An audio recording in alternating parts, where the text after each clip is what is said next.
তেতুলিয়া ঈদগাহ ময়দানে তৃতীয় বার্ষিকী তাফসীরুল কোরআন মাহফিলের সম্মানিত সুযোগ্য সভাপতি 9 নম্বর তেতুলিয়া ইউনিয়ন পরিষদের সাবেক চেয়ারম্যান, বৃহত্তর রাজনৈতিক দল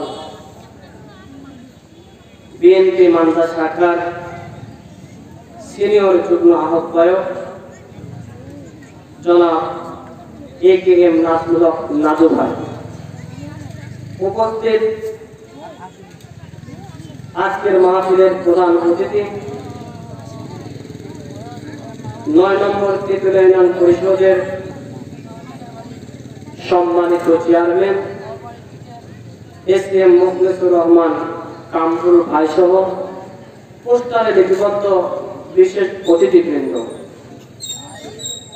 আমার সামনে বসা মুসলিম দরদি ভাইয়েরা, স্নেহের প্রতিকা যারা, পদ্মানিসীন আবেদা সালেহা, সুশিক্ষিতা সম্মানিতা আমার মা ও বোনেরা, সকলের প্রতি আমার আবারও সালাম, আসসালামু আলাইকুম ওয়া রাহমাতুল্লাহ। শুরুতে আল্লাহ পাকের দরবারে শুকরিয়া আদায় করি যে মহান রব্বুল আলামিন আজকে আমাদেরকে পার্ক অফ হেভেন জান্নাতের বাগিচায় সুন্দর একটা পরিবেশে আসার এবং বসার সুযোগ দান করলে আমরা সেই মহান মনিব সেই মাহবুবের দরবারে মতলব অবনত চিত্তে কালেমাতুশ শুকর আদা করি, সকলেই বলি আলহামদুলিল্লাহ। তারপরে শত দরুদ ও সালাম বর্ষিত হোক নবী মুকাররম হুজুর আকরাম সারওয়ারে কায়নাত মাহমুদান কুলাম সর্বকালের সর্বযুগের সর্বশ্রেষ্ঠ মহান নেতা, যাকে সৃষ্টির বদলতে আল্লাহ পাক আসমান জমিন লোহে কলম সৃষ্টি করেছেন, সেই রাসূলের উম্মত হতে পেরে সেই নামে আরবির প্রতি দরুদ ও সালাম করি, সকলেই বলি সাল্লাল্লাহু আলাইহি ওয়াসাল্লাম। তারপরে মাগফিরাত কামনা করছি সেই 2006 সালের 28 অক্টোবর থেকে শুরু করে রিসেন্ট 2024 সালের 5 আগস্ট পর্যন্ত আমার এই মাতৃভূমি বাংলাদেশকে স্বাধীন করতে গিয়ে বুকের তাজা রক্ত ঢেলে দিয়ে লাল সবুজের পতাকাকে আমাদের সম্মুখে সম্মান দিয়ে উত্তীর্ণ করে পথ পথ ভাবে পুরানোর প্রচেষ্টা চালিয়ে দুনিয়া থেকে বিদায় হয়ে চলে গেছে। আমরা সেই শহীদদের আত্মার মাগফিরাত কামনা করি, সকলে বলি আল্লাহুম্মা সাল্লি আলাইহি আল্লাহুম্মা বারিক আলাইহি। সম্মানিত হাজিরিন, আমি অত বড় বক্তা নই, আপনারা ভালোবেসে আল্লাহ পাকের অসীম দয়ায় আল্লাহ পাক একটা মঞ্চে বসিয়েছেন,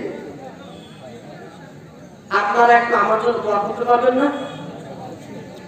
আপনারা দোয়া করে দেন যাতে করে আল্লাহ পাক কোরআন এবং হাদিসের আলোকে কিছু কথা আমার কল্যাণ এবং আপনাদের কল্যাণে করার তৌফিক দান করেন, সকলকে আল্লাহুম্মা আমিন। সম্মানিত হাজিরিন, এই যে মাহফিল আমরা করেছি, যারা এখানে বসতে পেরেছি তাদের জন্য বদনসিব না সৌভাগ্য? একটু কথা বলি ভাই, বদনসিব না সৌভাগ্য? সৌভাগ্য। তাহলে যারা মজমা লাগালো, কোরআনের মজমা যারা আমরা লাগিয়েছি, অথচ কোরআনের মাহফিলের সামিনার নিচে এসে বসতে পারি না, আচ্ছা এদের মতলব ভালো না খারাপ? একটু কথা বলেন ভাই, ভালো না খারাপ? খারাপ। এদের সম্পর্কে আল্লাহ রাব্বুল আলামিন কোরআন কারিমে একটা দলিল দিয়েছেন। আল্লাহর নবী যে সকল মানুষেরা কোরআনের মজমা, কোরআনের মাহফিল, তাফসীর মাহফিল, জালসা, ইসলামের সব লাগাবো, অথচ কোরআনের ময়দানে এসে বসলো না, আল্লাহর নবী এদের বিরুদ্ধে মামলা দায়ের করবে। কি করবে? মামলা দায়ের করবে। তাহলে এর দলিল নেওয়া দরকার আছে না নাই?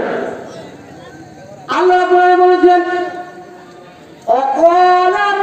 রাসূলু ইয়া রাব্বি ইন্না কওমি ইত্তাখাযু হাযাল কুরআনা মাহজুরা। আল্লাহু আকবার বলেন। আল্লাহ পাক বললেন, নবীরে তুমি আমার উম্মতদেরকে বলে দাও। নবীজি বলছেন, আল্লাহ পাকের সম্মানিত উম্মতেরা, যারা তোমরা কোরআনের মাহফিলের আয়োজন করেছো, অথচ কোরআনের মাহফিলের সামিয়ানার নিচে না বসে কটকটি চটপটি বাদাম ছোলার দোকানে তোমরা ভিড় জমিয়েছো, আমি মুহাম্মদ সাল্লাল্লাহু আলাইহি সাল্লাম কিয়ামতের দিন তোমাদের বিরুদ্ধে আল্লাহর কাছে মামলা দায়ের করব। নবী যদি মামলা দেয়, তাহলে এই মামলা খারিজ করার মতো কোন উকিলের পৃথিবীতে জন্ম হয়েছে? কথা বলেন, কোন উকিলের জন্ম হয়েছে কি? হয় না। এই জন্য যে সকল ভাইরা আজকে কোরআনের মাহফিলের সামিয়ানার বাইরে ঘোরাফেরা করছে, তাদের অনুরোধ জানাবো, আপনারা অতি তাড়াতাড়ি কোরআনের সামিয়ানার নিচে বসে এই মাহফিলকে সাফল্যমণ্ডিত করুন।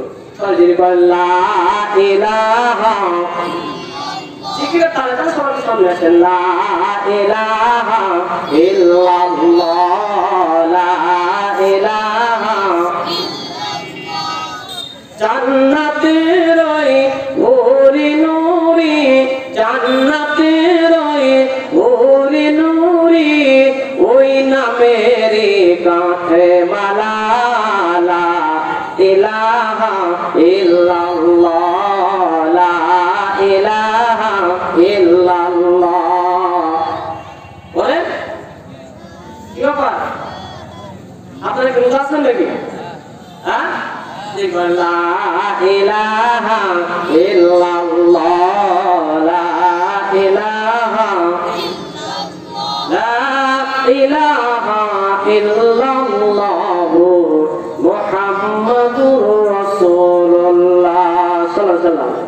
সম্মানিত ভাইরা, আমি ভূমিকাতে বেশি সময় নেব না। আমি আপনাদের সম্মুখে কোরআন কারিমের 16 সূরাটির নাম হলো সূরা নাহল। যে সূরাটি মক্কায় অবতীর্ণ হয়েছে, মোট আয়াত হচ্ছে 128। এখান থেকে আমি একটি মাত্র আয়াতে কালিমা তেলাওয়াত করেছি, আয়াত নম্বর হচ্ছে 90। কত নম্বর আয়াত? 90 নম্বর আয়াত। এই আলোকে কিছু কথাবার্তা বলবো। আজকের আমার আলোচনার বিষয় হচ্ছে আল্লাহ পাকের 3টি আদেশ আর 3টি নিষেধ। বিষয়টা মনে করা যাবে না ভাইরা? কি আমার আজকের আলোচনার বিষয় হলো আল্লাহ পাকের 3টি আদেশ, 3টি নিষেধ। আল্লাহ পাক কোন 3টি বিষয়ের আদেশ করেছেন আর কোন 3টি বিষয়ের নিষেধ করেছেন, এটা জানা দরকার আছে না নাই? মক্কার একজন সবচেয়ে বড় টপ টেরর, নাম হচ্ছে আকসাম ইবনে সাইদ। কি নাম? আকসাম ইবনে সাইদ। তাফসীর বুঝতে হলে আপনাকে 5টা বিষয় খেয়াল রাখতে হবে। কয়টি বিষয়? 5টি। নাম্বার 1 শুদ্ধ তেলাওয়াত, নাম্বার 2 বঙ্গানুবাদ, নাম্বার 3 ওই আয়াতটার নাযিলের কারণ, নাম্বার 4 ওই আয়াতের যুগ উপযোগী ব্যাখ্যা। কি যুগ উপযোগী ব্যাখ্যা? নাম্বার 5 আপনি এই আয়াত থেকে, এই সূরা থেকে আপনি কি শিক্ষা নিলেন তা বাস্তব জীবনে পালন করা। কথা ঠিক আছে? তাহলে আমি আপনাদের সম্মুখে আয়াতটা তেলাওয়াত করেছি। এই আয়াতের সরল অনুবাদ, বিষয় বস্তুটা হচ্ছে আমার সরল অনুবাদ। আল্লাহ পাক বলেন যে আমি এখানে 3টি বিষয়ের আদেশ করেছি। নাম্বার 1 ইয়ামুরু বিল আদল, অর্থাৎ ন্যায় বিচারের আদেশ। নাম্বার 2 ও ইহসান, ইহসান মানে হচ্ছে, ইহসান মানে হলো কি উত্তম কাজ। কি উত্তম কাজ। নাম্বার 3 হলো ইতায়াতুল কুরবা, আত্মীয় স্বজনের হক আদায়। এই 3টি বিষয়ে আল্লাহ পাক আদেশ করেছেন। নিষেধ করেছেন কি? ওয়ায়ানহা, আল্লাহ পাক নিষেধ করেছেন আনিল ফাহশা। ফাহশাটা কি? ফাহশা হচ্ছে অশ্লীলতা, ভাষা হলো ধর্ষণ, ভাষা হচ্ছে ইফটিজিং, ভাষা হচ্ছে কি সমকামিতা, অনমুনকার। মুনকারটা কি? মুনকারটা হলো অসৎ কাজ। তবে কোন কাজ? যে কাজটা আমাদের আমলের সঙ্গে সংশ্লিষ্ট। কি? যে কাজটা আমাদের আমলের সঙ্গে সংশ্লিষ্ট। নাম্বার 3 হচ্ছে ওয়াল বাগি। বাগিটা হচ্ছে জুলুম, নির্যাতন। এই তিনটি কাজ আল্লাহ পাক নিষেধ করেছেন। তাহলে আল্লাহ পাক আদেশ করেছেন কয়টা? আর কথা বলেন, কয়টা আদেশ করেছেন? নিষেধ করেছেন কয়টা? 3টা। আচ্ছা, আমার ভাষা কি আপনাদের বুঝতে সমস্যা? কোন সমস্যা কি? তাহলে আপনারা আমাকে হেল্প করতে পারবেন না? তাহলে আমি যদি আপনাদেরকে প্রশ্ন করি, তাহলে আমার প্রশ্ন উত্তরটা দেওয়া দরকার আছে না নাই? আছে। এই জন্য আমি যখন প্রশ্ন করবো, প্রশ্নগুলো উত্তর দেওয়ার চেষ্টা করবো ইনশাআল্লাহ। তাহলে শানে নজরুলটা কি? মক্কার সবচেয়ে বড় টপ প্লেয়ার নাম কি বললাম? আকসাম ইবনে সাইফি। আকসাম ইবনে সাইফি রাসূলের আবির্ভাবের সময় উনি জানতে পারলেন, কিন্তু চিনলেন না উনি কি। তিনি একটা সভার আয়োজন করলেন, জনসভা ডাকলেন। ডাকার পরে তার জনসমর্থনে লোকজনদেরকে বললেন যে আমি শুনতে পেলাম মক্কাতে নাকি একজন ব্যক্তির আবির্ভাব ঘটেছে। সেই ব্যক্তি কি যেন একটা ধর্মের দাওয়াত দিচ্ছে। আমি তোমাদের সঙ্গে পরামর্শ করছি, আমি সেই ব্যক্তির সঙ্গে একটু সাক্ষাৎ করতে চাই, দেখা করতে চাই, যে তার উদ্দেশ্যটা কি, তার মিশনটা কি, তার টার্গেটটা কি, তার ভিশনটা কি, এটা আমি জানতে চাই। তো তোমাদেরকে না বলেও যেতে পারতাম, কিন্তু আমি চাচ্ছি যে তোমাদেরকে বলে তোমাদের পরামর্শ নিয়ে আমি সেখানে যাই। তার দলের লোকেরা আকসাম ইবনে সাইফিকে বললেন, হুজুর আপনি কেন সেখানে যাবেন? আপনি হচ্ছেন আমাদের দলনেতা, আপনি আমাদের নেতা। আপনি যদি সামান্য একটা লোকের কাছে যান, তাহলে আপনার একটা মান প্রেস্টিজের তো ব্যাপার। সুতরাং আপনার যাওয়ার দরকার নাই, আপনি কয়েকজন প্রতিনিধি পাঠিয়ে দেন। এই প্রতিনিধিরা যাবে, আপনার কাছে কি বক্তব্য তারা নিয়ে যাবে, ওদের কি বক্তব্য, ওনার কি বক্তব্য, সেটা আপনার কাছে নিয়ে আসবে। আকসাম ইবনে সাইফি প্রতিনিধিকে বলল, ঠিক আছে, তোমরা যে পরামর্শটা আমাকে দিয়েছো মন্দ পরামর্শ নয়। আমি অমুক অমুক অমুক ব্যক্তিকে প্রতিনিধি নিয়ে যুক্ত করলাম। ও প্রতিনিধিরা তোমরা চলে যাও, মক্কাতে গিয়ে ওই ব্যক্তিটার পরিচয় নিয়ে তার টার্গেটটা কি, মিশনটা কি, তার মিশনটা কি, এটা সুন্দর করে জেনে আমার কাছে এসে বলবা। প্রতিনিধি দলের সদস্যরা নবীজির কাছে চলে গেল। তারা তো আল্লাহর নবীকে চিনে না। যাওয়ার পরে তারা বলল, ও আল্লাহর বান্দা, তুমি না নতুন একটা ধর্মের প্রচার করতেছ, তবে তোমার কাছে আমাদের প্রশ্ন, মা ইসমুকা, তোমার নাম কি? What is your name? তোমার নামটা কি? নবীজি সহজ সরল ভাবে বলে দিলেন, আনা মুহাম্মদ ইবনে আব্দুল্লাহ, আমি আব্দুল্লাহর বেটা মুহাম্মদ। সহজ ভাষায় উত্তর। আচ্ছা, যদি চেয়ারম্যান সাহেব থেকে বলে এসে যে ভাই আপনার নাম কি, চেয়ারম্যান সাহেব তো রেখে যাবে, আরে 5টা বছর হলো তোদের ভোটে নির্বাচিত আমি নেতা, আর আমাকে তুই বলিস আমার নাম কি? বলার কথা কিনা? বলার কথা। অথচ নবীজি সহজ ভাবে বলে দিলেন, আমার নাম হচ্ছে মুহাম্মদ, আমার পিতার নাম হলো আব্দুল্লাহ। সুবহানাল্লাহ। এরপরে প্রতিনিধি দলের সদস্যরা নবীজিকে প্রশ্ন করলেন, আপনার নাম মুহাম্মদ, আপনার পিতার নাম হলো আব্দুল্লাহ, কিন্তু আপনার বংশ পরিচয়টা কি? নবীজি সহজ ভাবে তার বংশের পরিচয়টা ওই প্রতিনিধি দলের সম্মুখে সুন্দর করে বলে দিলেন। এরপরে প্রতিনিধি দলের সদস্যরা নবীজিকে বললেন যে আপনার মিশনটা কি, টার্গেটটা কি, কি বলতে চান আপনি? কি টার্গেট আপনি কি বলতে চান? এই সময় আল্লাহর নবী সুন্দর করে ওই প্রতিনিধি দলের সদস্যের সম্মুখে কুরআনুল কারীমের সূরা নাহলের 90 নম্বর আয়াতটা তেলাওয়াত করে শোনালেন। সুবহানাল্লাহ। এরপরে প্রতিনিধি দলের সদস্যরা নবীজির মুখে কুরআনুল কারীমের সূরা নাহলের 90 নম্বর আয়াতটা শোনার সঙ্গে সঙ্গে প্রতিনিধি দলের সদস্যরা বললেন, ও মুহাম্মদ, তুমি আরো বেশ কয়েকটা আমাদের সম্মুখে কুরআনুল কারীমের ওই আয়াতটা তেলাওয়াত করে আমরা মুখস্থ করে নিই। এরপর যখন তাদের মুখস্থ হয়ে গেছে, এরপর তারা ওই মুখস্থকৃত আয়াতটা নিয়ে তাদের নেতা আকসাম ইবনে সাইফের কাছে চলে গেল।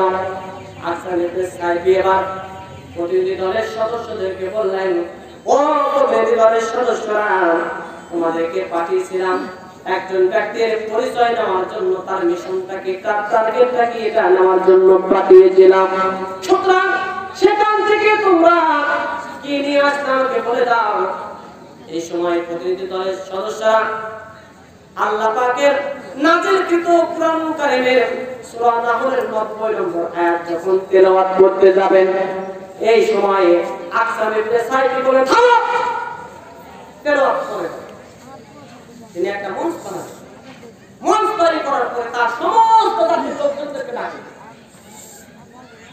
ডাকার পরে প্রতিনিধি দলের সদস্যদেরকে বলছে, জানেন আমি একা এটা শুনতে চাই না, আমি এককভাবে তোমাদের মুখে এটা শুনবো না। আমার জাতির যত লোক আছে সবাইকে সঙ্গে করে নিয়ে একত্রিত করার পরে কেবলমাত্র আমি শুনবো। সুবহানাল্লাহ। আমার ভাইয়েরা, এরপরে মঞ্চ তৈরি করা হলো, সমস্ত প্রকার লোকজনদেরকে একত্রিত করা হলো।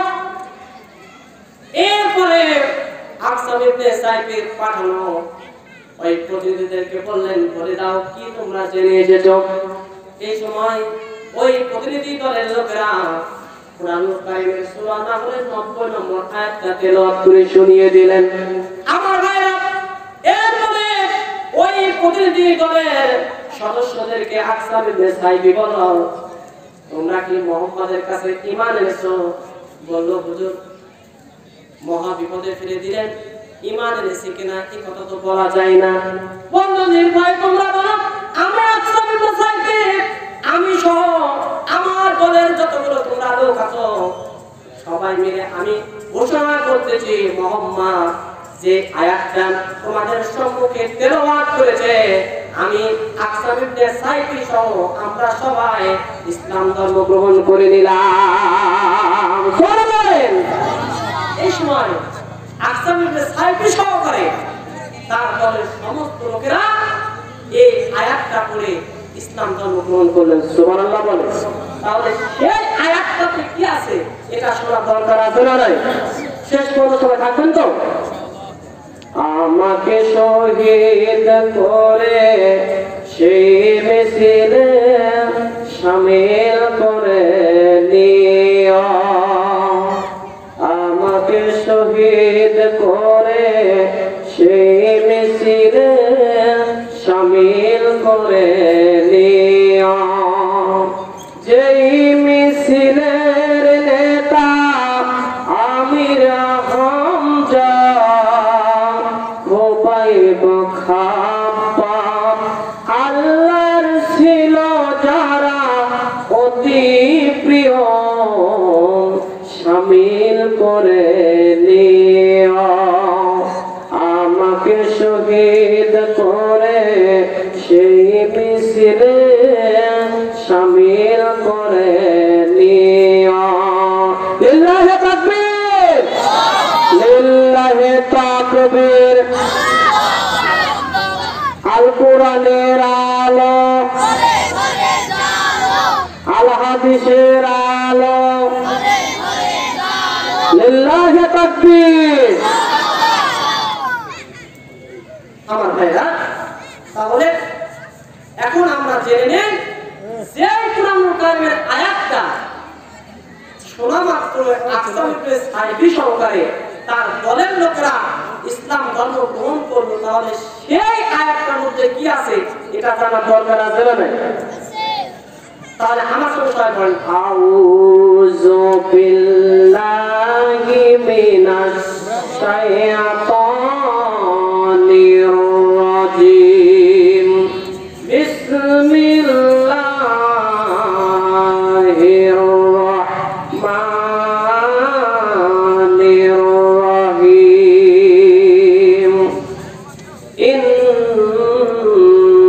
ইন্নাল্লাহা ইয়া'মুরু বিল আদল। আল্লাহ পাক আদেশ করছেন এক নম্বর, সেটা কি? ন্যায় বিচার। আল্লাহ বলছেন আমি তোমাদেরকে তিনটি বিষয়ের আদেশ করেছি, তার এক নম্বর হলো কি? ন্যায় বিচার। জোরে বলেন কি বিচার? ন্যায় বিচার। ন্যায় বিচার তো সমাজে আছে মাশাআল্লাহ। কোন সমস্যা আছে কি? কোন দুর্নীতি আছে? সুদ আছে? আছে? তাই তাহলে সমাজে ন্যায় বিচার কি কথা বলেন? নাই।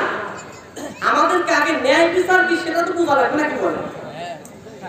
আদল মানে হলো ন্যায় বিচার। শুধু ন্যায় বিচার তা নয়, আদল মানে হচ্ছে ন্যায় বিচার, ন্যায় নিষ্ঠা, ইনসাফ। কি? ন্যায় বিচার, ন্যায় নিষ্ঠা, ইনসাফ। এখন আপনি ন্যায় বিচার কেমনে করবেন? ন্যায় বিচারটা কি এটা জানার দরকার আছে না নাই? আর যদি আমরা ন্যায় বিচারই করি তাহলে আল্লাহ পাক আমাদেরকে কি করবেন জানার দরকার আছে না নাই? আল্লাহ পাক বললেন সূরা মায়েদা 42 নম্বর আয়াত, আল্লাহ পাক বললেন ইন্নাল্লাহা ইউহিব্বুল মুফসিদিন। আল্লাহু আকবার বলেন। আল্লাহ পাক বললেন যারা সমাজে ন্যায় বিচার প্রতিষ্ঠা করবে, ইনসাফ যারা কায়েম করবে, ন্যায় নীতি যারা প্রতিষ্ঠা করবে, মেনে চলবে, আমি আল্লাহ তাদেরকে সবচাইতে বেশি ভালোবাসি। সুবহানাল্লাহ। কালকে বলবেন, ঠিক আছে? সুবহানাল্লাহ কবে বলবেন? কালকে। কারণ আজকে বললে তার মাইন্ড করতে পারে, ঠিক আছে না?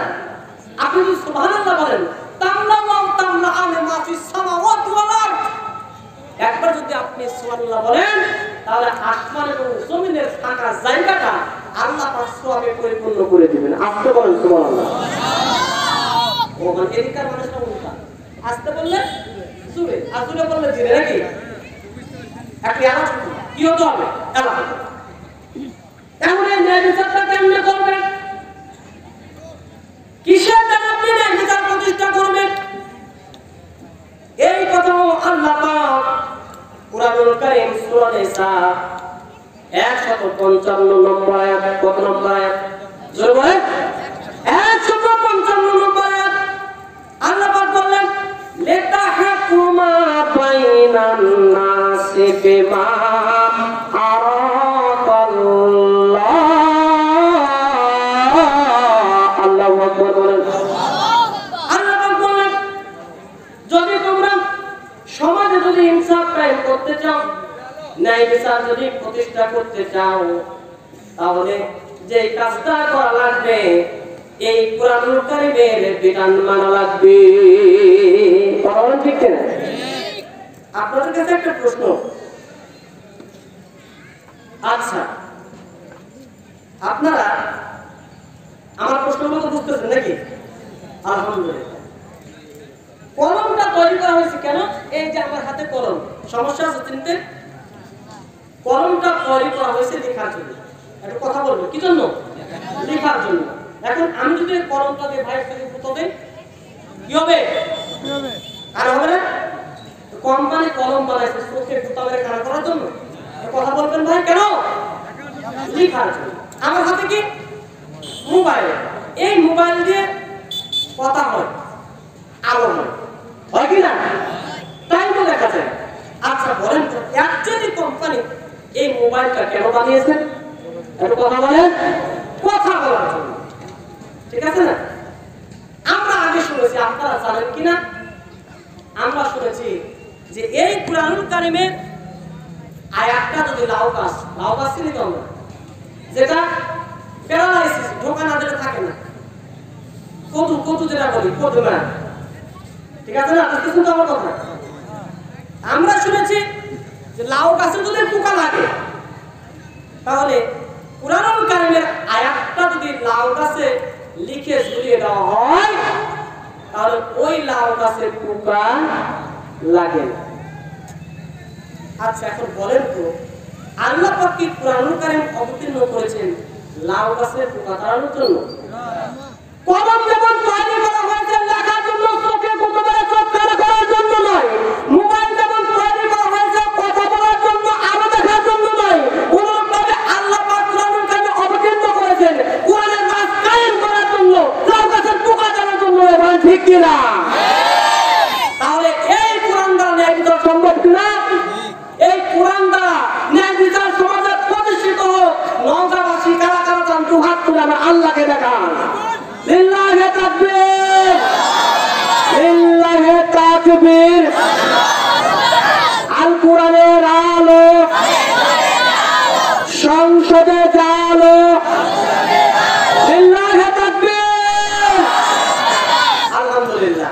তাহলে সমাজে যদি ন্যায় বিচার প্রতিষ্ঠিত করতে হয় তাহলে কি লাগবে? সরকার।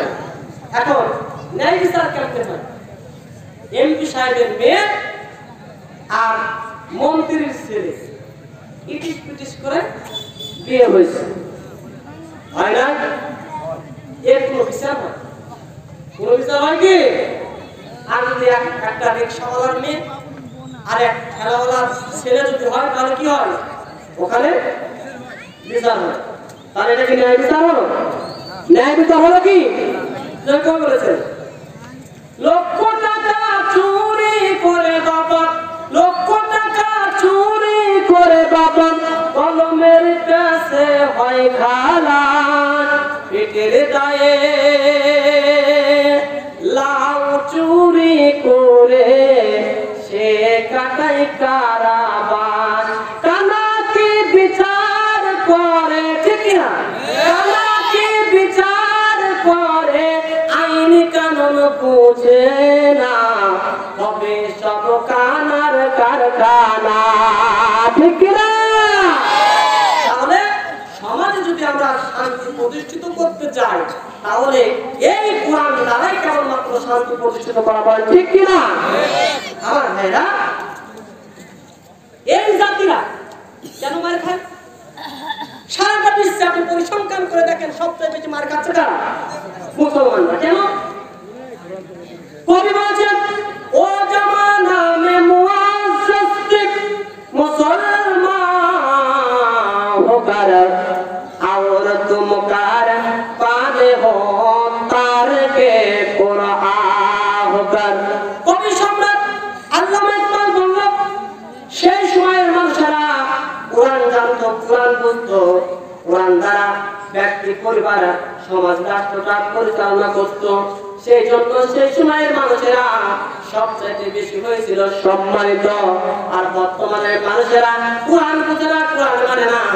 কোরআন কোন কাকে ব্যক্তি পরিবার সমাজ রাষ্ট্র রাষ্ট্রে ন্যায় বিচার প্রতিষ্ঠিত করে না, যার কারণে এই জাতির লোকেরা সবচেয়ে বেশি নির্যাতিত, ঠিক কিনা বলেন? তাহলে বোঝা গেল যে আপনি যদি ন্যায় বিচার প্রতিষ্ঠিত করতে চান, আল্লাহ পাকের এক নম্বর আদেশটা যদি মানতে চায় তাহলে কোরআন মানার বিকল্প আছে কি? এই কোরআন কি শুধু তেতুলিয়ার লোকে কথা বলেন? শুধু তেতুলিয়ার লোকে?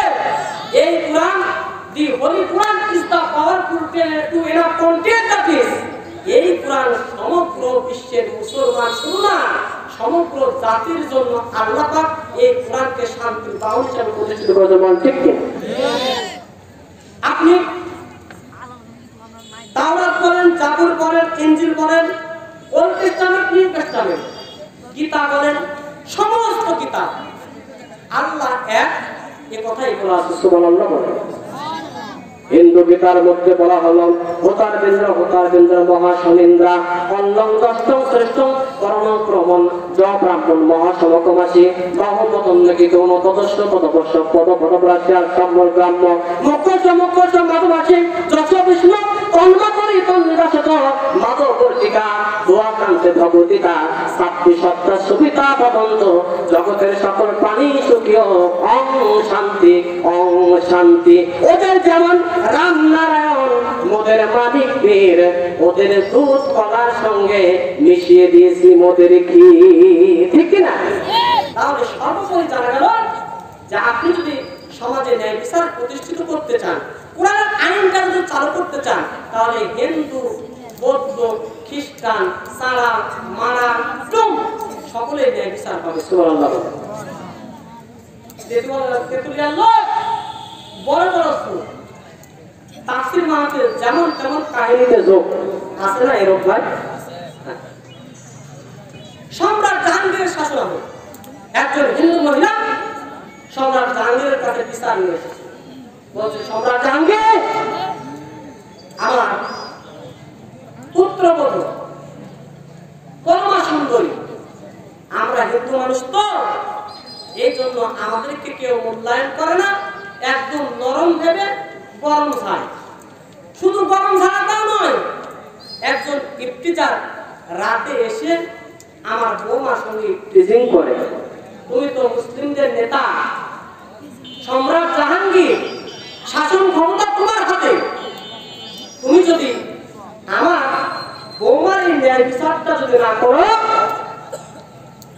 তাহলে কাল কিয়ামতের দিন আমি বুড়ি মহিলা, তুমি সম্রাট জাহাঙ্গীর, তোমার বিরুদ্ধে মামলা দেব। সম্রাট জাহাঙ্গীর বলল, মা তুমি বিরক্ত করো না, আমি ঠিক সময় মতো তোমার এই বিচারটা ন্যায় বিচার হিসাবে প্রতিষ্ঠিত করে তোমাকে উপহার দেব। রাত্রিবেলা সম্রাট জাহাঙ্গীর একটা মুখোশ পরিধান করে বুড়ির বাড়িতে চলে গেলেন। বুড়িকে গিয়ে বললেন, বুড়ি মা আলোটা বন্ধ করে দাও। আলো বন্ধ করে দেওয়া হলো। এরপরে গভীর রাত একজন ইফতিজার ওই বুড়ির বাড়িতে চলে আসলো। সম্রাট জাহাঙ্গীর নাঙ্গা তরবারি বের করে এক কুপে ওই ইফতিজারের কল্লাটা বডির থেকে আলাদা করে দিল। এরপরে সম্রাট জাহাঙ্গীর বুড়িমাকে বলল, বুড়িমা আলোটা জ্বালান। আবার আলো জ্বালানো হলো। এরপরে সম্রাট জাহাঙ্গীর বুড়িকে বললেন, বুড়িমা আমি আল্লাহ রাব্বুল আলামিনের শুকরিয়া আদায় করলাম, কিন্তু আমি তোমার কাছে খাবার চাই, মেহেরবানি করে আমাকে একটু খেতে দাও। বুড়ি বলল, সম্রাট জাহাঙ্গীর, তোমাকে খেতে দেওয়ার মতো কোনো খাবার আমার বাড়িতে নাই, সুতরাং আমি তোমাকে খেতে দিতে পারবো না। সম্রাট জাহাঙ্গীর বলল, বুড়িমা তাহলে তোমার বাড়িতে কি ঠান্ডা পানি হবে নাকি এক গ্লাস? সম্রাট জাহাঙ্গীরের কথার উত্তরে বুড়িমা এক গ্লাস ঠান্ডা পানি নিয়ে এসে সম্রাট জাহাঙ্গীরকে খেতে দিলেন। সম্রাট জাহাঙ্গীর এক গ্লাস পানি পান করার পরে বুড়িমাকে বললেন, বুড়িমা তুমি টেনশন নিও না, তোমার বাড়িতে যে তাণ্ডবটা হলো এই তাণ্ডবের বিষয়ে তোমার সঙ্গে আমার কথা আছে, আগামীকাল তুমি আমার দরবারে এসো। পরের দিন সকালবেলা অনেক কষ্ট করে বুড়িমা সম্রাট জাহাঙ্গীরের দরবারে গেলেন। যাওয়ার পরে সম্রাট জাহাঙ্গীর বুড়িকে ডেকে বললেন, বুড়িমা কালকে তোমার বাড়িতে যে তাণ্ডবটা হলো তুমি সত্যি করে বলো তো তুমি ন্যায় বিচারটা পেয়েছে কিনা? বুড়ি আবার সম্রাট জাহাঙ্গীরকে বলল, এই বাচ্চা জাহাঙ্গীর, আমি ন্যায় বিচার পেয়েছি, কিন্তু তুমি জাহাঙ্গীর তোমার কাছে আমার তিনটি প্রশ্ন। সরে বলেন কয়টি? তিনটি প্রশ্ন তোমার কাছে। সম্রাট জাহাঙ্গীর বলল, বুড়িমা কোন তিনটি প্রশ্ন তুমি করতে চাও? সম্রাট জাহাঙ্গীরের কথার উত্তরে বুড়িমা বলল, জাহাঙ্গীর রে, তুমি যখন আমার বাড়িতে প্রবেশ করলা তখন তুমি মুখোশ পরিধান করে আমার বাড়িতে তুমি আলোটা নিভিয়ে দিতে বললে কেন? কেন তুমি আলো নিভাতে বললা? দুই নম্বর প্রশ্ন হলো, জাহাঙ্গীর রে, তুমি যখন ওই ইফতিজারের কল্লাটাকে দ্বিখণ্ডিত করলা, ইফতিজারের কল্লাটা দ্বিখণ্ডিত করার পরে তুমি আল্লাহর শুকরিয়া কেন আদায় করলে? তিন নম্বর প্রশ্ন করে তুমি আমি বুড়ি, আমাকে খুব বেইজ্জতি করেছো। সম্রাট জাহাঙ্গীর বলল, তোমাকে বেইজ্জত করেছি তার মানে? বুড়ি বলল, আমি বেইজ্জত হয়েছি তার কারণটা হলো আমি গরিব মানুষ, আমার বাড়িতে খাবার ঠিক মতো হয় না, আর তুমি সেই গভীর রাতে আমার বাড়িতে খাবার খেতে চেয়েছো। তোমাকে সম্মান করে আমি মেহমানদারি করাতে পারি নাই। আমার বাড়িতে এক গ্লাস ঠান্ডা পানি খেয়ে তুমি সেখানে চলে আসলে, যার কারণে আমি বুড়ি সবচাইতে বেশি লজ্জিত হয়েছি। কেন কাজ করলে? ঠিক প্রশ্ন জবাব। সম্রাট জাহাঙ্গীর বলল, মা, এক নম্বর তোমার প্রশ্ন উত্তর হলো যে তোমার বাড়ি থেকে আমি আলো কেন বন্ধ করতে বললাম? কারণটা হলো, ও মা, তোমার বাড়ির পাশে আমার বাড়ি, আমার একটা 25 বছরের ছেলে আছে, একদম ভরপুর বলে পদার্পণকারী আমার একটা বেটা আছে।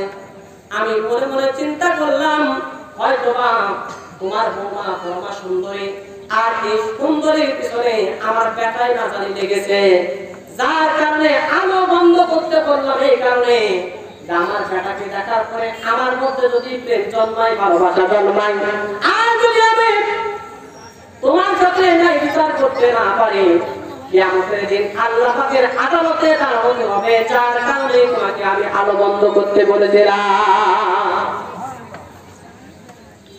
এরপর মহিলা সম্রাট জাহাঙ্গীরকে বলল, জাহাঙ্গীর রে, বুঝতে পারলাম তোমার বেটা নাকি অন্য কেউ মায়া জন্মাবে, যার কারণে তুমি বলেছ আলো বন্ধ করতে, আর আমি আলো বন্ধ করলাম।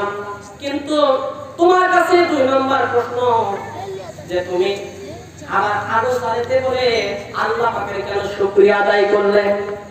এই সময় সম্রাট জাহাঙ্গীর বুড়িমাকে বলল, বুড়িমা, যখন ওই পিতাকে আমি হত্যা করে ফেললাম, কাল্লা কাটি খণ্ডিত করে ফেললাম, এরপরে আমি আলো জ্বালানোর কথা যখন তোমাকে বলেছি, আলো জ্বালানোর পর দেখি এটা আমার সন্তান নয়, অন্য কেউ, যার কারণে আমি আল্লাহ পাকের শুকরিয়া আদায় করেছি। যে লা ইলাহা লা ইলাহা সুবহানাল্লাহ আলহামদুলিল্লাহ লা ইলাহা সুবহানাল্লাহ আলহামদুলিল্লাহ লা ইলাহা। আমার ভাইরা, এরপরে সম্রাট জাহাঙ্গীরের কাছে বুড়িমা আবার প্রশ্ন করলেন, ও জাহাঙ্গীর, তোমার কাছে 3 নম্বর প্রশ্ন হলো যে তুমি আমার বাড়িতে খাবার যে আমাকে লজ্জিত করেছ। তুমি তো জানো আমি বুড়ি মানুষ, গরিব মানুষ, আমার বাড়িতে খাবার নাই, কিন্তু তুমি আমাকে খাবার যে লজ্জিত করেছ বুড়িমা। জাহাঙ্গীর বলল, বুড়িমা, তুমি যেদিন আমার কাছে প্রশ্ন করেছিলে ন্যায় বিচার পাবে তোমার বৌমাকে কে যেন ইফতিজিং করে, যার কারণে আমি সেদিন থেকে এলাদা করেছিলাম, যতক্ষণ পর্যন্ত তোমার বাড়িতে গিয়ে তোমাকে ন্যায় বিচার উপহার দিতে না পারবো, ততক্ষণ পর্যন্ত আমি 1 গ্লাস পানিও খাবো না। সুতরাং সেই দিন থেকে নিয়ে তোমার বাড়িতে বিচার করা পর্যন্ত আমি না খেয়ে আছি, যার কারণে আমি তোমার বাড়িতে ন্যায় বিচার প্রতিষ্ঠা করে এরপরে তোমার কাছে খেতে চেয়েছিলাম। আমার ভাইরা, তাহলে সমাজে ন্যায় বিচার প্রতিষ্ঠিত করতে গেলে কেবলমাত্র শুধুমাত্র এই কোরআনই পারবে, ঠিক কিনা বলেন? আমার ভাইরা, সময় সংক্ষিপ্ত, এই জন্য প্রত্যেকটা পয়েন্ট আস্তে আস্তে অল্প অল্প করে শেষ করতে হবে। তাহলে এখান থেকে বোঝা গেল যে যদি ইসলাম কায়েম হয়ে যায়, আল্লাহর আইন যদি প্রতিষ্ঠিত হয়, সৎপথের শাসন যদি প্রতিষ্ঠিত হয়, তাহলে সমাজের প্রত্যেকটা শ্রেণী পেশার মানুষ ন্যায় বিচার পাবে কি পাবে না? পাবে কি পাবে না? 2 নম্বর আল্লাহ পাক বললেন, 2 নম্বর ওয়াল ইহসান, আল্লাহ পাক বললেন সদাচরণ করা লাগবে। সদাচরণটা কি? ভালো কাজ। সাপোজ মনে করেন যে আপনি তো নামাজ রোজা হজ যাকাত এগুলো তো করেন বা করি, আপনি এগুলো বাদ দিয়ে অতিরিক্ত যে কাজটা করবেন, আপনি একটা বাড়িতে কামলা নিয়েছেন, ও কাজ করলে পাবে 500 টাকা, আপনি তার প্রতি সন্তুষ্ট হয়ে তাকে আরো 20 টাকা বেশি দিলেন, এটা হলো ইহসান। কি ইহসান? আপনি মনে করেন তেতুলিয়া থেকে রাজশাহীতে যাবেন, রিকশাতে উঠেছেন, ভ্যান উঠেছেন, এখান থেকে ভাড়া যত 100 টাকা, আপনি তাকে আরো 5 টাকা বেশি দিলেন, এটা হলো কি? ইহসান। তবে আমি সে ইহসানটা করবো কোথায়? ইহসানটা আমি করব আমার পিতামাতার থেকে। ইহসান শুরু হবে কোথায়? শুরু হবে ইহসান? ইহসানটা আগে শুরু হবে পিতামাতার কাছ থেকে। কেন? আল্লাহ রাব্বুল আলামিন সূরা বনী ইসরাঈল 23 নম্বর আয়াত আল্লাহ পাক বললেন, ওয়াকাদা রাব্বুকা আল্লা তা'বুদু ইল্লা ইয়্যাহু ওয়া বিল ওয়ালিদাইনি ইহসানা। আল্লাহু আকবার বলেন। আল্লাহ পাক বলেন, বান্দারা তোমরা আমি আল্লাহ আমার ইবাদত করার পরে তোমার পিতামাতার সঙ্গে সৎ ব্যবহার করবা।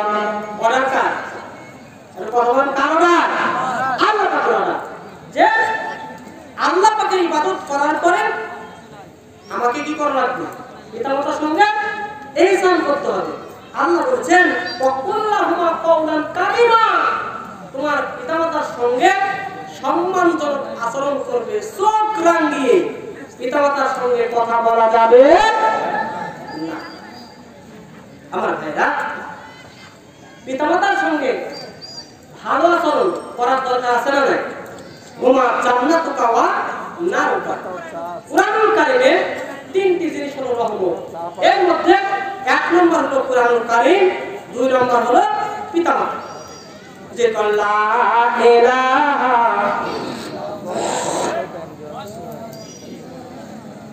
লা ইলাহা ইল্লাল্লাহ, লা ইলাহা। তবে আমি বলি, পিতামাতা মা বোনেরা ভালো করে খেয়াল রাখা। পিতামাতা যদি সন্তানের জন্য ভালো অথবা খারাপ যে দোয়া করুক না কেন, যে দোয়া করুক সে দোয়াটা আল্লাহ পাক কবুল করে নেবে,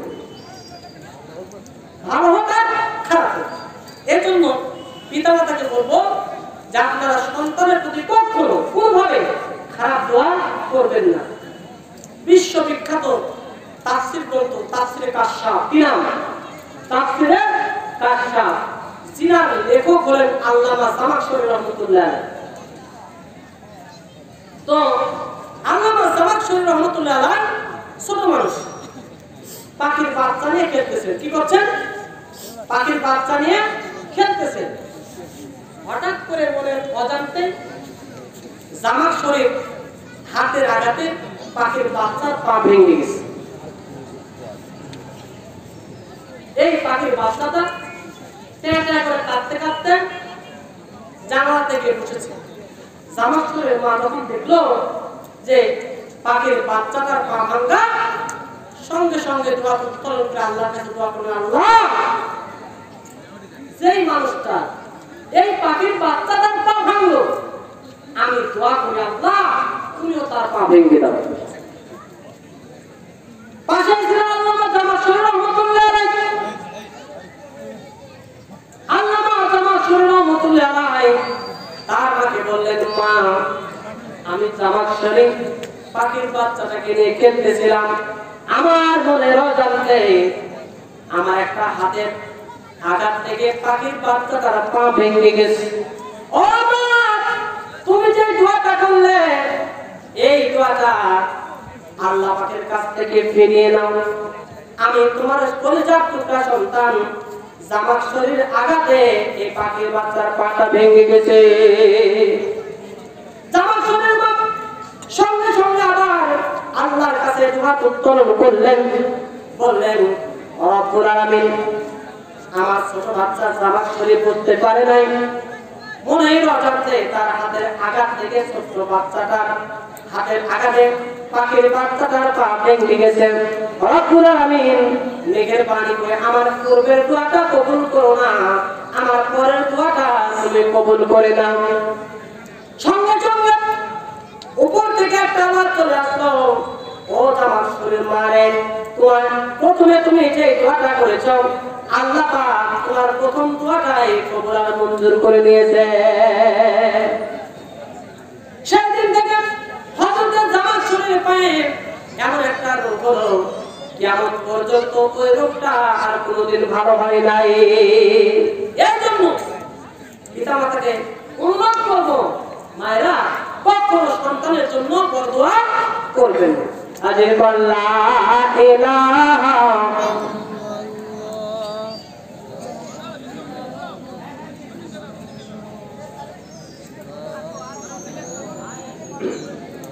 সুবহানাল্লাহ আলহামদুলিল্লাহ লা ইলাহা ইল্লাল্লাহ লা ইলাহা ইল্লাল্লাহু মুহাম্মাদুর রাসূলুল্লাহ সাল্লাল্লাহু আলাইহি ওয়াসাল্লাম।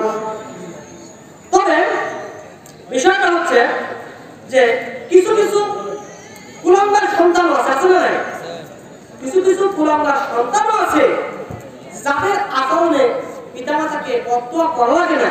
যখন পিতামাতার অন্তরটা কেঁপে যায়, কেঁপে ওঠে, তখন আল্লাহ পাকের আরশে আজিমে অটোমেটিক্যালি তার জন্য বদদোয়া কবুল হয়ে যায়। অনেকদিন আগে পত্রিকাতে পড়েছিলাম যে এক কুলাঙ্গার ছেলে তার মাকে বেড়াতে নিয়ে যাওয়ার নাম করে বাসে করে নিয়ে যাচ্ছিল। হঠাৎ করে বাসে রেখে সে নেমে গেছে। মহাবিপদে পড়েছে বাসের ড্রাইভার। আরে বুড়িমা কি করি, মহাবিপদ।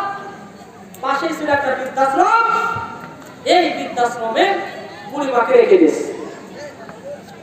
প্রায় 2 বছর পরে বৃদ্ধা একটা চিঠি লিখেছে তার সন্তানের কাছে। লেখার পরে বৃদ্ধাশ্রম কর্তৃপক্ষকে বলছে যে বাবা, অমুক গ্রামে আমার বাড়ি, ওখানে আমার একটা ছেলে আছে, সুতরাং আমার ছেলের কাছে এই চিঠিটা পৌঁছে দিন। বৃদ্ধাশ্রম কর্তৃপক্ষ চিন্তা করলেন, যেহেতু বৃদ্ধা একটা চিঠি লিখে দিয়েছে, আর এই চিঠিটা যদি বৃদ্ধার বাড়িতে না পৌঁছে দেয়, কিয়ামতের দিন আল্লাহ পাকের আসামির কাঠগড়ায় দাঁড় হতে হবে। যার কারণে বৃদ্ধাশ্রম কর্তৃপক্ষ ওই বৃদ্ধার চিঠিটা নিয়ে তার ছেলের কাছে চলে গেল। যার কারণে ছেলে, তোমার নাম তো লেখা, তোমার একটা চিঠি। ছেলে চিন্তা করলো, আমার চিঠি কে দিল? তো বললো তোমার মা। চিন্তা করলো, মা আমাকে চিঠি দিয়েছে। বইয়ের ঘরে চিঠিটা সুন্দর করে একটা আড়ালে দেখতেছে, মা চিঠি লিখেছে, বাবা আমি তোর মা, অমুক বৃদ্ধাশ্রমে আছে 2 বছর হলো। বাবা তোর কাছে আমি কাপড় চাই না, খাবার চাই না, 10টি মাস তোকে পেটে ধারণ করেছিলাম, তো বাবা আমি তো মারাই যাবো, শেষবারের মতো তোকে একটু আমি দেখতে চাই বাবা, অমুক বৃদ্ধাশ্রমে আমি আসি, তুই চলে আয়।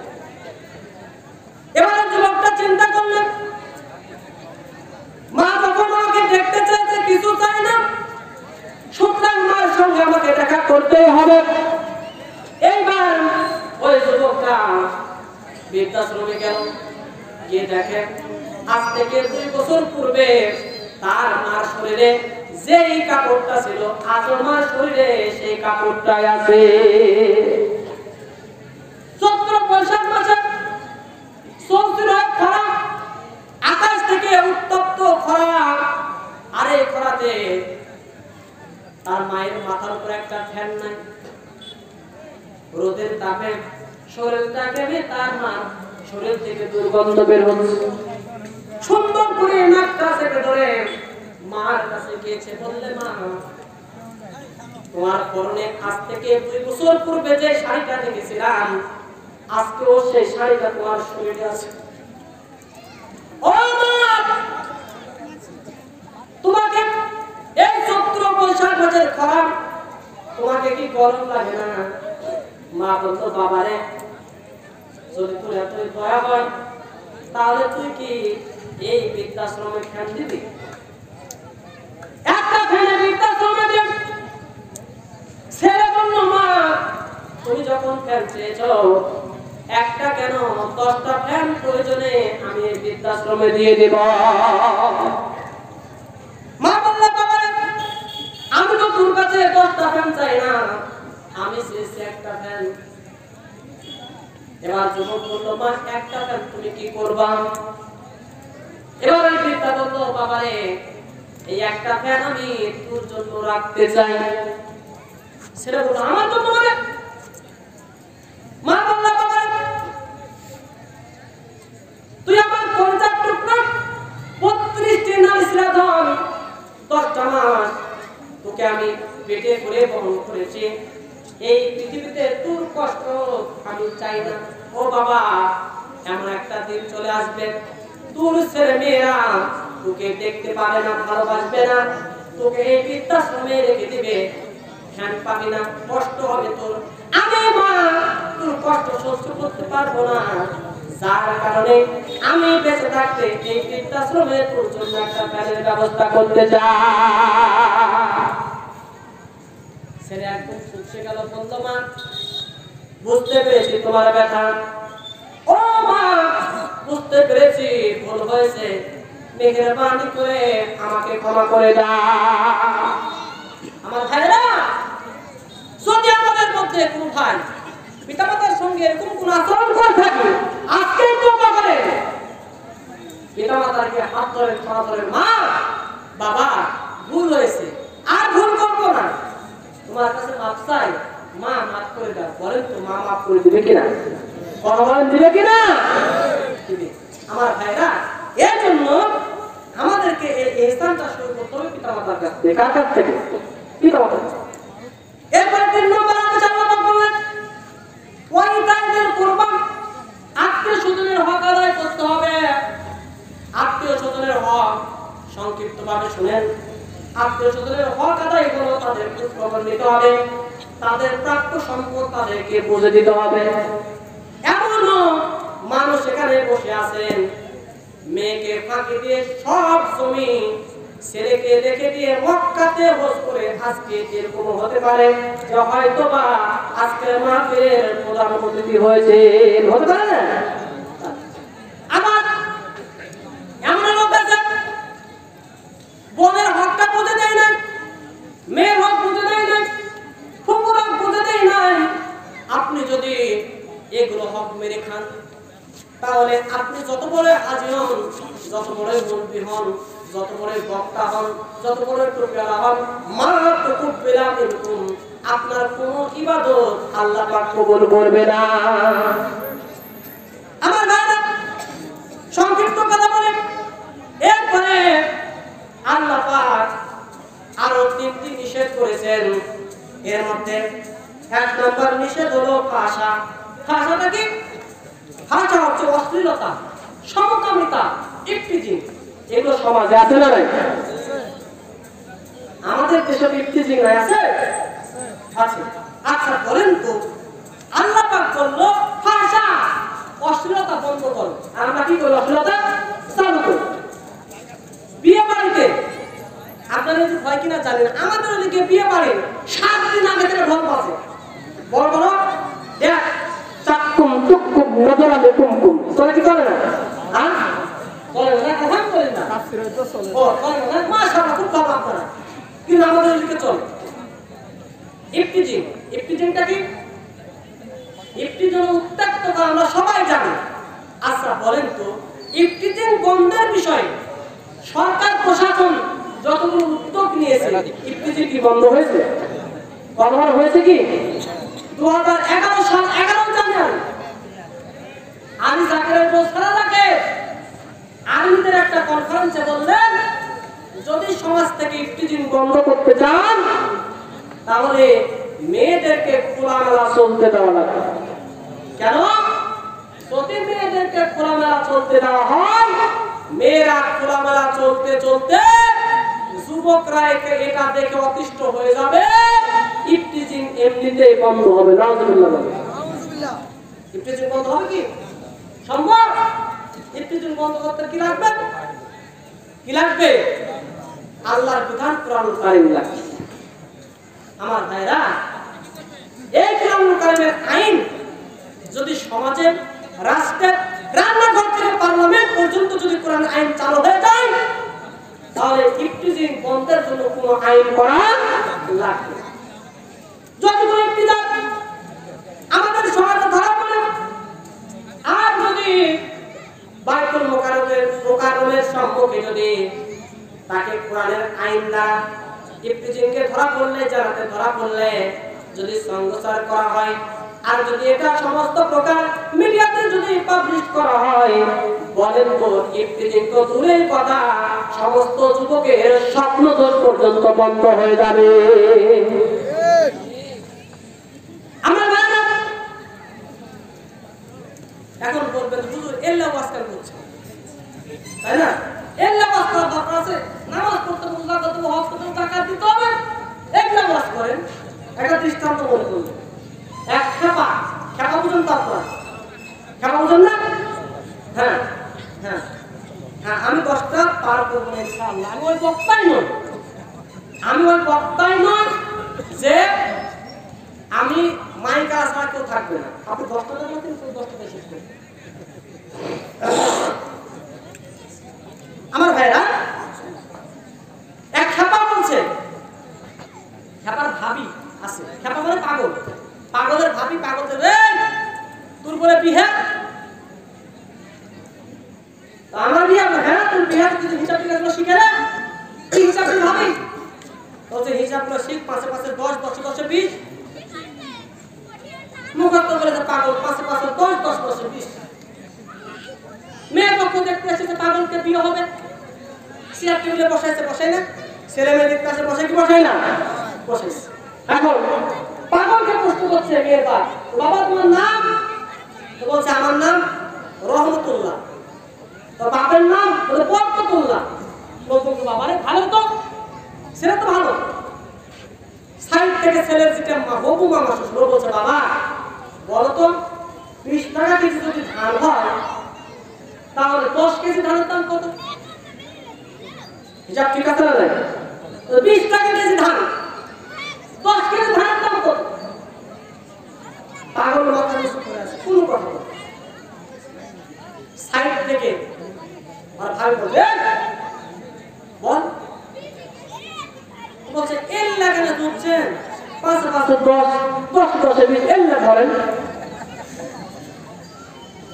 আপনারও এরকম নাকি হুজুর আল্লাহ ওয়াজ কেন করছেন? নামাজ পড়তে হবে, হজ করতে হবে, যাকাত দিতে হবে, আল্লাহ ওয়াজ করেন। আচ্ছা বলেন তো, সমাজ পরিচালনার জন্য, সমাজের শান্তির জন্য বলেন তো সব ওয়াজের দরকার আছে না নাই? আছে। আমার ভাইরা, এরপরে 2 নম্বর হলো মুনকার। মুনকারটা হলো এমন একটা কাজ, এমন একটা খারাপ কাজ, যে কাজটা আমলের সঙ্গে সংশ্লিষ্ট। বিয়ে বাড়িতে যখন গান বাজনা বাজানো হয়, মানুষ বলেন তো এটাকে খারাপ মনে করে নাকি? খারাপ কাজ, অথচ যেটা খারাপ মনে করে না। আর একটা কাজ আছে, আপনারা যদি ভয় কিনা জানি না, এই যে কিছুদিন পূর্বে ফেলে দিয়ে ঘোরাঘুরি চলে না, বলো না বড়শি দিয়ে মাছ মারা বলছে কিনা? আচ্ছা, এই মাছ মারা কি যাবে? লটারি কেটে মাছ মারা যাবে? হ্যাঁ, এও কাজ করেছেন আপনারা? আপনাদের মসজিদের হুজুর করেছে? এটা কোন কাজ? খারাপ কাজ, অথচ আপনি সাপোর্ট করতে, এটা ভালো আছে না নাই? আচ্ছা, আল্লাহ পাক বললেন সূরা মাইদা 90 নম্বর আয়াত, আল্লাহ পাক বললেন ইন্নামাল খামরু ওয়াল মাইসিরু ওয়াল আনসাবু ওয়াল আযলামু রিসসুম মিন আমালিশ শাইতান।